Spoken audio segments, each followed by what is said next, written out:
Hi guys, welcome back to my channel. Today I'm going to show you how you can check a user's from Task Manager in Windows 11.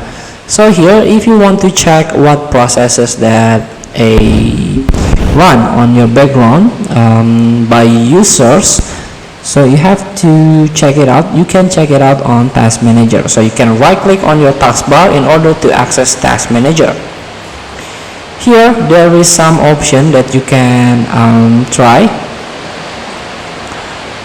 For example, processes, performances, app history, and this is the users.